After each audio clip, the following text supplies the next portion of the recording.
Hello and welcome to our student Q&A panel. We're joined by some of our current MSc Clinical Trials students, and they're going to do their best to answer any questions that you've got and share their experience of the programme so far. They all started in September 2025, so they're well into their masters now, and it is the first year running. So hopefully they can shed some insights for those that are considering joining the programme in September 2026. So we'll kick off. Oh, sorry, I must say we are recording the webinar, so if you miss anything, please don't panic. We will share the link to the recording shortly afterwards for you to watch back in your own time. So yeah, we'll kick off with some introductions from our panel. So Leslie, would you like to kick us off, and then we'll just go down the room? Hey, my name's Leslie Garrity, and as Naomi said, I joined the Clinical Trials Masters programme in September last year. I have worked for a number of years and then took redundancy from a job and because I wanted to move into clinical trials, and that's what led me to start the Masters at University of Glasgow. Yep. I Angel. can go next. Yeah. Yeah. Hi, everyone. So my name's Sanjana Joshi. I started the master's with Leslie, and I finished my undergraduate degree and then came into this master's. Um, and the reason why I wanted to do this degree was I wanted to have more of a practical degree, something that kind of talks about like the real world. And so yeah, I'm a home student, so if anyone has any questions for home related stuff, feel free to shoot them. Have an Angel. Hi everyone, my name is Angel and I'm also a clinical trial student. I'm from Hong Kong, so my previous undergrad degree was in bioengineering in Hong Kong. So the reason why I get into this program is I had a 1 year placement experience in clinical trials and regulatory affairs in a medical device company. So I fall in love with it and that's why I'm here. Uh, Hi everyone, I am Abhradeep Mondal and I'm also one of the clinical trial students. And I completed my bachelor's in previous year. And after completing that, I immediately joined this master's course.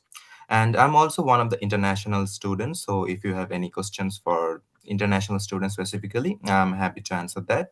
The reason why I joined this course is because I was particularly interested in some of the healthcare field, and clinical trials is happen to be a perfect transition to get into that field. Thank you. Perfect. And our chat box is open, so please do use that to post any questions that you do have. But we've also got some that have been submitted beforehand that we'll be running through as well. So, one of our first questions: what are you enjoying most about the MSc so far? And I think we'll just stick with that order, maybe, if everybody wants to answer. So sorry, Leslie, that kind of puts you in the back foot. Oh dear.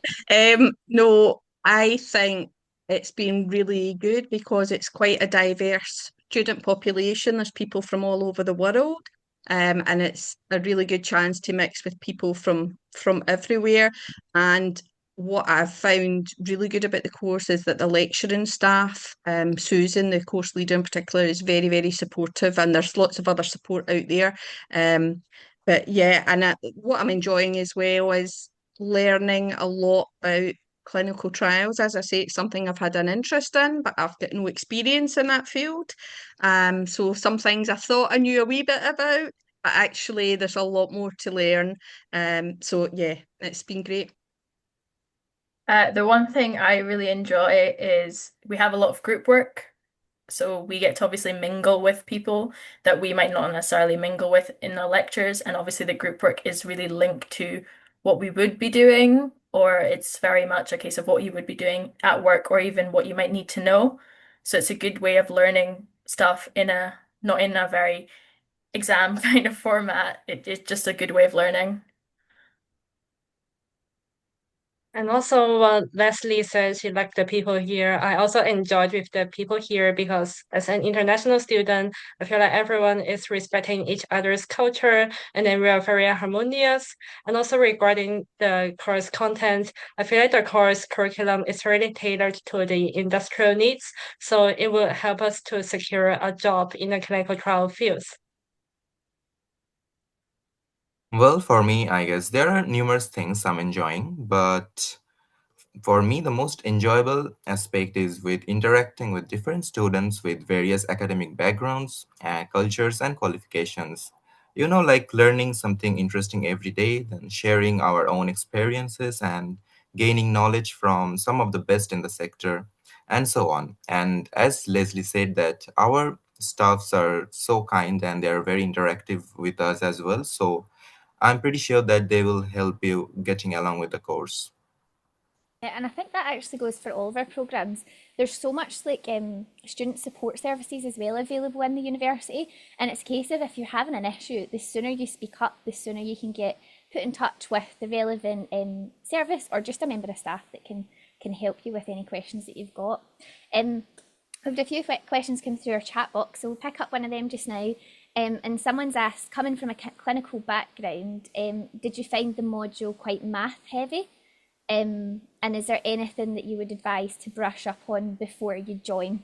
A lot of shaking of heads, which is always good. No, I will say that. So my background is as a chemist. I was a chemistry lecturer for many years, and I thought it would be quite numerate, like the physical sciences, but it's very much more towards the biological science. There's no real mathematical analysis in the course.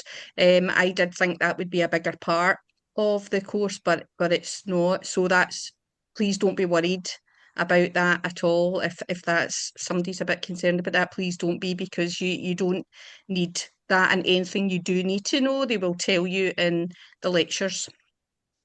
Yep, and I think one of the courses, like one of the lectures, they will teach you how to interpret the statistical diagram, but it's just very basic level. You don't need to do any math, just need to like interpret and then tell like the trend from to draw into the clinical trial conclusion, that kind of like that. Yeah, so you don't have to be so worried. I think I'd maybe add to that and say that a lot of the courses are trying to get you to think of how this would help you in a job situation as opposed to maths. And so it's more how would this be useful in a job situation? Hopefully that's answered the question.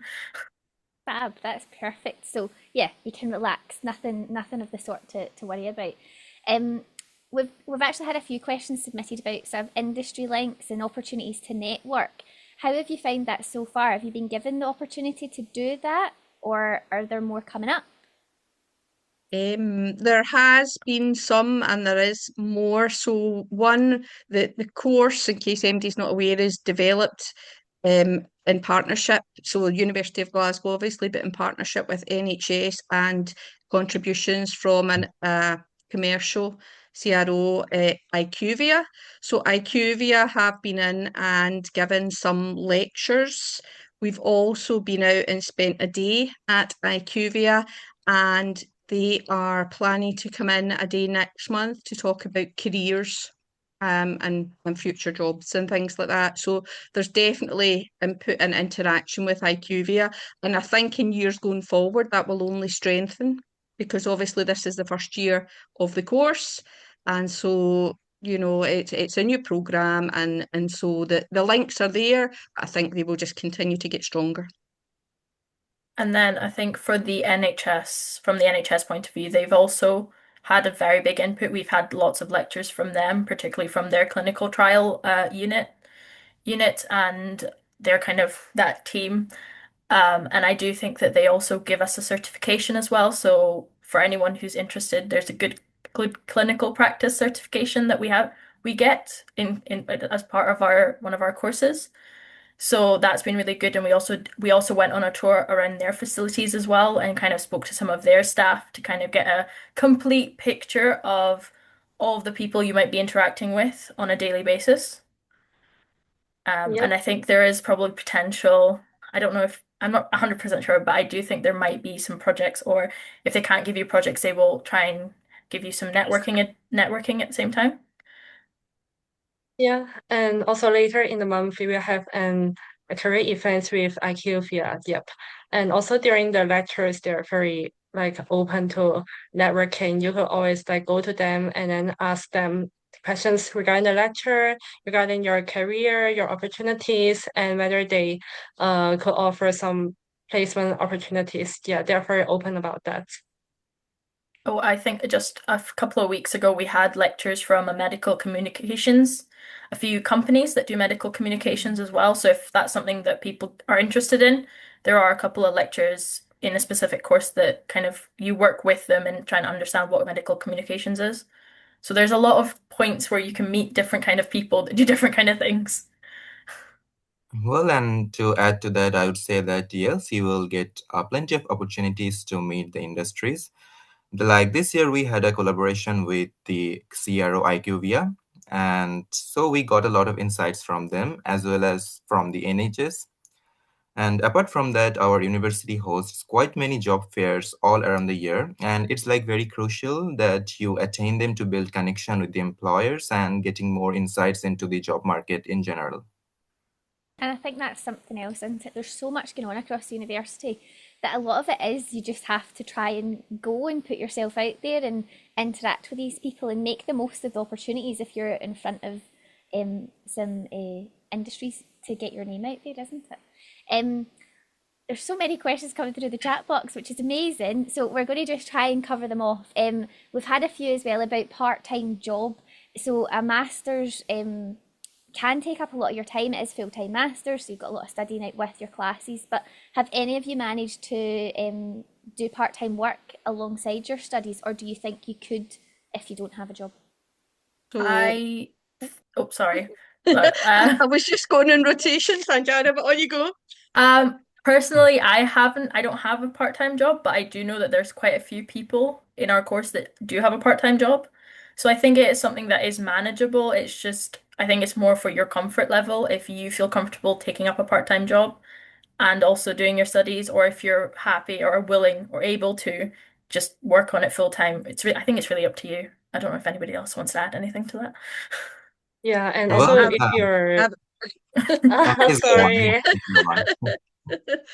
And I think if you're an international student and you want to do a part-time job, the maximum hours per week is 20 hours. So you have to like kind of manage your work time well. For example, like some of my classmates, they work in a Friday to the weekends, and then on the weekdays, they focus on their study. So you need to have good time management planning. Well, yes, and as an international student, I definitely manage my part-time job along with my studies. You just need to make a schedule and apply proper time management. I know that sometimes it can get really difficult, especially during the exam times or when you have a lot of assignments or deadlines to do. But like I even know some people that even managed multiple part-time jobs and still did well in their academics. So it varies from person to person, to be honest. And at last, it depends on your own discretion if you want to do the part-time job or not. Yeah, just to add into that, I had intended to get a part-time job, but I've got a lot of family commitments and they have increased recently, so I've not been able to. But as my classmates have said, there are several students on the course who have part-time jobs in pubs, in restaurants, and so on. Time management is crucial, and your organisational skills will need to be top-notch, but it is possible. Perfect. And those opportunities are advertised within the university as well through the career service. It's not just the full-time jobs after your studies. In terms of a typical week, I know this will vary week to week, but somebody's asked what your schedule looks like. So I suppose these are all maybe quite similar. Could one of you tell us what that looks like? It does vary from week to week. Some weeks you're in 5 days, but you're not in all day. You're maybe in for 2 or 3 hours. Some weeks you're only in 2 or 3 days, but you might be in 4 or 5 hours. So it's quite variable, but you are expected. You've got a lot of work to do like outside the class, but especially towards the assessments, because there's no final exams for this course. It's all assessment based. So you've got normally at least 3 kind of assessment tasks per module to complete. Some of those are group work, as Sanjana said earlier, but you've got a lot of work as well to do outside the class. So you might be only timetabled 2 or 3 days, but you've got to put in hours outside that. Perfect. And we've spoke about what you have most enjoyed. What have you found the most challenging? For me, I'll just go first again since it was this. For me, one of the things that is a positive can also be a bit of a negative sometimes, and that's the amount of group work. I love working on group work in the class. I wasn't expecting to necessarily have a final assessed group work piece for just about every module. Um, but it's good because you get to know people and you get to work with a lot of different people, but equally everyone brings their own ideas. So you've got to be, prepared to work in a team and do that. So I have enjoyed it, but sometimes you think, oh, there's quite a lot of group working. So for me, that's one thing. And sometimes the other thing, uh, maybe not enjoyed it, and this is just sometimes you end up with a few assessments on the go at one time, and that can be, again, balancing your time can be quite challenging. Does anyone else have anything that they'd like to add, anything that they've found challenging that's different from what Leslie said? I was gonna say, it's a slight challenge. So I'm neurodivergent. I have certain learning differences. And so sometimes I can struggle to kind of understand what lecturers are saying in terms of the content, but equally saying that with the amount of support that you get from staff and even the lecturers themselves, I don't think I've been really disadvantaged compared to my peers. I think I've been able to kind of be in line with them and understand what's going on. So if anyone who's on the call or anyone watching is neurodivergent, do not stress. There is a ton of support and you will be supported throughout your time in the masters. Well, like honestly, as an international student, it was challenging for me to get accustomed with the learning and educational style in this postgraduate. More of because the education style in UK differs a lot from my home country. Thus, it was a bit difficult in the beginning to get used to the new learning techniques. But don't worry, because in our university, you will get a plenty of resources and people, especially the staffs, who are more than happy to help you throughout your course, as in like guide you or get you used to all of the new techniques that you might face hard to grasp. And don't worry that you will get habituated once you get in the flow. Perfect. Yeah, Oh, I agree with all of them. And then I think one of my main challenge is when I first admit to the program and then, a postgraduate course, they have a lot of essays. And then the first two essays were actually a bit overwhelming because you have to write like industry level, the type of writing, like writing a clinical protocol and a trial operation checklist. But fortunately, the staff was very supportive. They gave us one-to-one feedback, which I think that was very useful. So yeah. fab. Um, and somebody's asked, are the lectures recorded? Yeah, Sanjana, you're Yeah. Majority, Majority of them occasionally, are. yeah, occasionally there's some that can't be recorded for either technical reasons or, a couple of other issues, but generally they are recorded, yes. perfect. And somebody's asked about accommodation. So you are all some home, some international. So where have you chosen to live? I'm assuming Leslie, you may be close to the uni that you're still at home rather than Yeah, university. I've got a family. I'm married with kids. I've got my own house in the south side of Glasgow, so I've not been involved with the accommodation aspect through the university. So my classmates will be better to answer that one. Um, so I actually decided to do this master's really late. So I ended up having to go for like private accommodation.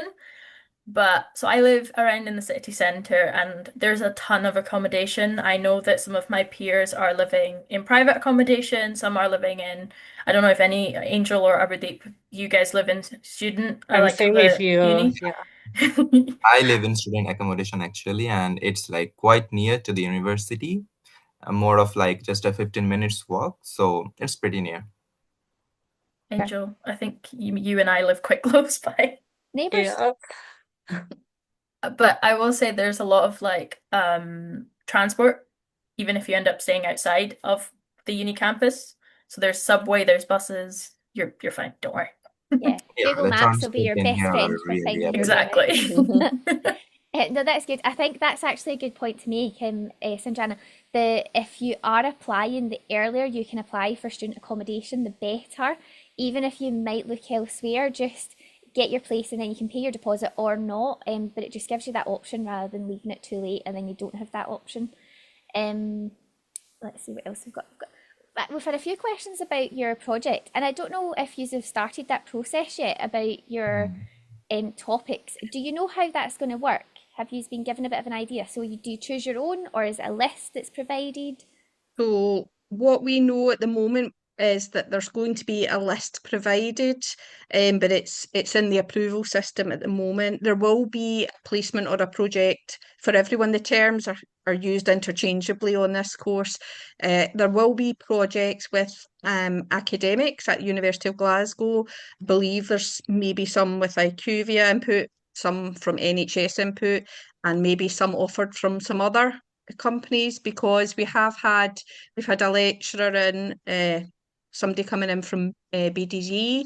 We've had people from the Clinical Trials Unit at University of Glasgow, the Centre of Excellence for Trials Collaboration, come in and give lectures. So we don't fully know yet, but what we do have been told is that there will be a project or a placement for everyone. So don't be worrying that if you don't have contacts in that industry or whatever, that you're get left to find something yourself. No, the university, there will be something for everyone.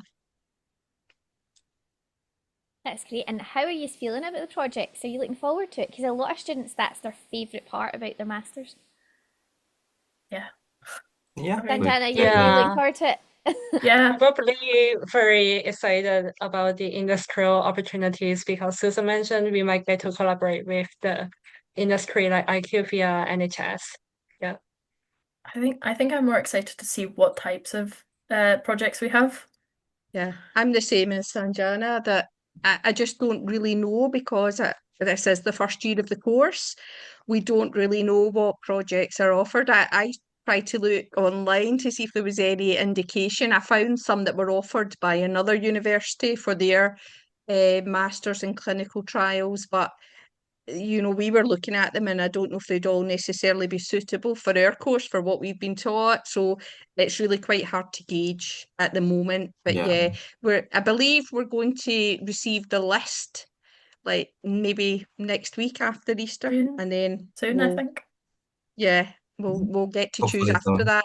And my understanding is that you put down a short list of maybe 4 or 5 projects, and then everyone will be allocated one from their top five. So it's not like there's 20 people in our course and there's 20 projects, and you get the project that would be number 20 on your list. That's you will hopefully get one of your top five. So it will be something that you're interested in or you feel you'd be good at. Perfect. There's actually a couple of questions came up about placement opportunities because I think that's something that's mentioned on the website. Is that been something that you've had offered to you semesters one or semester two? Because if not, I feel like that could be a potential research option. Sanjana, you're shaking your head. Is that not something that's been offered just yet? I don't think so. From my understanding of placement, if I'm correct, is that it's you go and work with the company for X number of weeks. We haven't had anything offered to us like that. Um, but I think that's kind of where the projects come in, is you get a chance to go and work in that specific with a specific person in that specific Mhm. field, looking at specific things. So I think there's a lot to gain from the projects, even if there's not a quote unquote placement, the projects are still gonna give you that experience because what I find, and I'm sure others can add it to this, is it's the course is trying to build the skills, the softer skills, the skills that you would need when you're doing the job. So being able to go into and work with a team on a project, that's going to give you that opportunity to go and figure out, how do I problem solve? How do I manage my time? How do I, kind of work in the team and kind of put yourself in that position for 2 or months just to figure out how you would do things, or even find out if is this something that you enjoy, or is there another department that you might find better? Yeah. Yeah, as I said, I think it is they have used the term placement and project interchangeably there. It's not that every person will get to go out and work at IQVIA or in the NHS. You will get some kind of project, and it might be, in industry, it might be in the NHS, or it might be with an academic at University of Glasgow. But yeah, that there's no time, to be honest. We couldn't have taken weeks out of our course so far to go and work elsewhere. It just would not have been possible. So I think when they use the term placement, I think they just mean the project aspect, but it might be taking place in, in an industrial setting or the NHS rather than at the university. Yeah, and that's actually a really good point, and something actually we could probably follow up with, because there's been a lot of questions about the projects, and you guys don't even know what you're doing. So actually, once that list has been published, I can speak to the program lead and hopefully then share it amongst the applicants for the September 2026, just to give you an idea of what that's looking like just now. That'll obviously change year to year. And like Leslie said at the start, it is a new programme, so it's constantly evolving, and already there's been so much industry input to it, that I can only see that getting better as well. I can't believe it's past already. We are at the end of our time. I could have spoke to you for ages longer. So thanks very much for taking time out of your day. I know how much you've got to do. Sanjana was mentioning about our assessments that are due, and she's working on over the Easter weekend. So thanks very much for taking time to join us. Hopefully all of those watching have found it so useful. If you do have any questions, the program admin email address is on the webpage, so do get in touch, and the teams are brilliant. They'll follow up with you to get any information to you that you need. So thanks again for your time, and hopefully we'll see you all come September. Thank you. Bye bye. Thanks, everyone. Thank you. Bye. Bye.